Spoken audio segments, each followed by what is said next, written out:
মৃত্যুর সময় বারবার পানি চাইতেছিল, মানে ওই তো পানির জন্য চেহারা ফিরে এসে মায়ের খাইতে স্যার পানি চাইতেছিল, কারণ পানির তৃষ্ণা মৃত্যুর সময় ওর। শহীদ রুবেল, ওর তো গল্প মানে খুব মর্মান্তিক। বিএনপি হওয়ার কারণে ওকে শহীদ করা হয়েছিল। মানে উনি হচ্ছে যে আন্দোলন করতেছে করতেছে, তো গুলি আসি লাগছে পায়ে, উনি পড়ে গেছে, উল্টাই পড়ছে, চেহারা দেখা যাচ্ছে না। তো ছাত্রলীগরা ওনার উপর, ওই শহীদের উপর দিয়ে চলে যাচ্ছে, উনি এখনো শহীদ হয়নি, উনি কিন্তু পায়ে গুলি লাগছে, মানে বেঁচে যাবে। কিন্তু উনি তো বুঝে নাই যে ছাত্রলীগরা চলে যাচ্ছে বা কি হচ্ছে এখানে। তো মানুষের গুলি লাগলে বা আহত হলে পানি খেতে ইচ্ছা করে, আমি দেখছি এটা।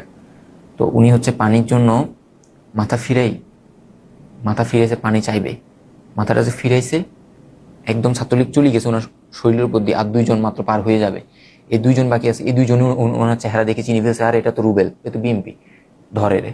এরপর এটা বলার সাথে সাথে যারা সামনে আগে গেছে ওরা আবার পিছিয়ে আসছে, রড দিয়ে লাঠি দিয়ে হকেস্টি ইচ্ছে মতো মারছে ওখানে, মারতে মারতে ওকে মানে মানে শহীদ করে ফেলছে। এবং মৃত্যুর সময় বারবার পানি চাইতেছিল, মানে ওই তো পানির জন্য চেহারা ফিরে এসে মায়ের খাইতে স্যার পানি চাইতেছিল, কারণ পানির তৃষ্ণা মৃত্যুর সময় ওর।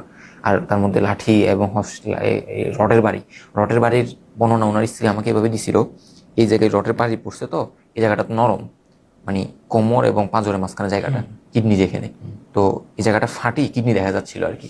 মানে আমি আপনি কি বলবো, এটা স্ত্রীর মুখে, এবং তার পাশে তার ছোট একটা বাচ্চা, খুব বুদ্ধিমান একটা বাচ্চা ছিল, খুব সুন্দর ফুটফুটে মেয়ে।